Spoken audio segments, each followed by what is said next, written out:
Hey minions, welcome to Crank It Up. I'm Jim Price, and on this episode of Action Awareness, I want to talk about the Revenge of the Vigilantes. The Revenge is not just a card I flash up when I'm declaring war on Vespert. It is a great card that drives a lot of the Vigilante strategies. The Revenge is a special action played after a base scores where you didn't win. To not win means to not be in first place. Even if you tied for first place, you still won. If you didn't win, you can move one of your minions there to another base instead of the discard pile. Now this is not necessarily a new card. Gone with the Wind can do this even when you win.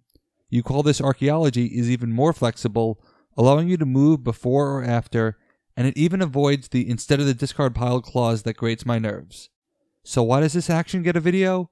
Because it's one of the few cards that actually encourages losing explicitly, and I love that. I often tell new players that winning Smash Up is about the art of second place, and the Revenge plays into that perfectly. There are bases where winning is actually trivial. There are bases where second place is just one less VP. There are bases where you want to lose. The way I tend to play, if I'm going to lose on a base, I want to lose on someone else's turn. Unless I am securing my VP spot, which tends to happen in multiplayer or heavy destruction factions, I'm not letting you get a head start on the next base after you just won the previous one. Instead, moving a powerful minion on your turn can give me a head start on mine. The Revenge is saying, I may have lost the battle, but I'm going to win the war. So how do we lose effectively? Obviously, we want to target bases with a desirable second or third place, but there are other considerations. Particularly, this action is a lot stronger in 2-player, where my rewards tend to be greater and there's less time between turns. Fresh off their semifinal appearance, I think the Vigilante Orcs are getting a lot of attention, and the Revenge Dogpile play is a key to that strategy. If you can split up your minions on 2 bases, your opponent will have to either follow suit or create an opportunity for you. If someone breaks one of those bases, hopefully one with a linear spread, you can use Dogpile to move one of those minions off the base to another. Either you can steal the scoring base with Dogpile, or move off the scoring base to conserve power. If you chose the latter, you could use the Revenge to move that other minion off to the same base. Given that these are Vigilante Orcs, those 4 minions should amount to at least 15 power, possibly more. Using this play, I would often trade losing on a 4-3-2 base for winning a base by myself. Granted, you need a reason for the opponent to play on the 4-3-2 base when both bases have that spread. Given the number of 5-4-3, 4-3-2, or 3-2-1 bases, it does happen. If your opponent has a tendency to spread out, it's great to play Let's Finish This on a base where they have a minion and you don't. Most players will be careful about playing a minion on the base of Let's Finish This, but if you use their previous play, you can break it on your timing. Using the Revenge to lose on their turn, moving onto the Let's Finish This base will let you trigger that base breaking at the start of your turn. Then, you have your minion in action to dispose of someone on the base, and you get an efficient first place victory by yourself. When you have an easy second place and an uncontested easy first, you can play very conservatively or be one or more base victories away from having the game sealed in your favor. So what minion should we target in the Revenge's movement? Unfortunately, Brojack cannot follow anyone who moves, because of the instead of the discard pile clause. Brojack is in the discard pile at the same time someone else is avoiding it, and since Flock cannot follow, neither can Brojack. But if you did move Brojack by himself, he would become a 5, and that could help you swing a second base in similar fashion if the points are close enough. But my personal preference is actually shown on the card, Foxy Green.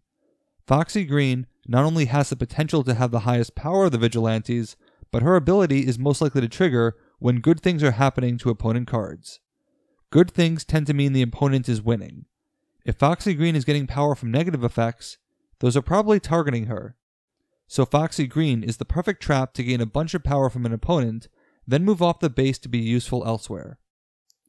If you are planning on losing, you really want to maximize the minion you move to give you the greatest chance of breaking a base by yourself. Putting Tough It Out on Foxy Green to not only increase her power, but make it harder to remove her, will aid the cause. Now, helping your opponent break a base so that to supply less cards is not usually a good plan, but what it does is actually speed up your timetable and make it harder for them to jump on a base you are using as your uncontested base. If they don't break that base quickly enough, then they run the risk of giving you an efficient first place, using too many of their minions on a base where they got second and cannot move any of them. You have the option of playing Revenge, but you also always have the option of winning outright. So they want to break the base, which creates an opportunity for you on another base. In the right circumstance in a two-player game, your opponent has no good option, and you can pivot accordingly to make sure that whatever they do, it backfires. As you can see, I view the Revenge as an opportunity to turn a relatively meaningless loss into uncontested points. It's easy to get 6 or 7 compared to someone else's 4. If you can get to a 7-to-4 ratio, that gap of 3 is larger than what most bases can deliver. And the Vigilantes can easily facilitate this between Dusty Henry, Knocked Into Next Week, Make My Day, and Scared Straight. Scared Straight even gives you an extra action, so you can move someone off and then get a whole lot meaner to try and clinch the base. There is one other subtle advantage to playing for a Revenge play. Bases tend to break slower, which means more minions are on the field, which means more cards for Who Loves Your Baby, which increases your chance of making the Revenge play as effective as possible. You really only get one chance to make this work, because few factions can survive repeated losses on bases. At least the Vigilantes can turn a loss into an opportunity.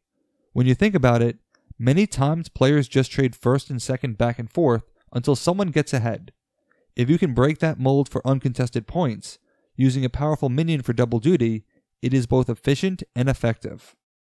If you cannot pull off terraforming in time, the Revenge can give you an extra minion to put on the base into Tar Pit's range.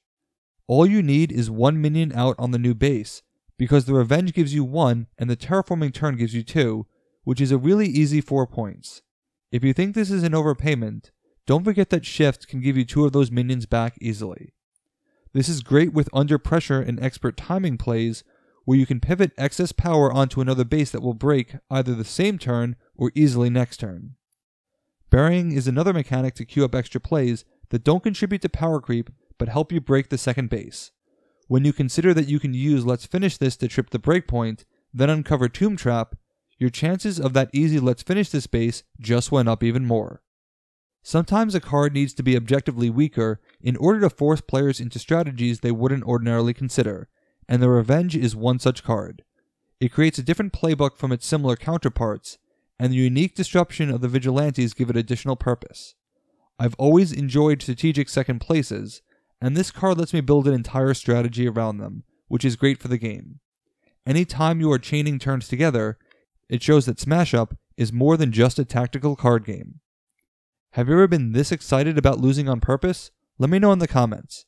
That's it for this week. Thanks for watching. Be sure to like and subscribe. Let's shut it down.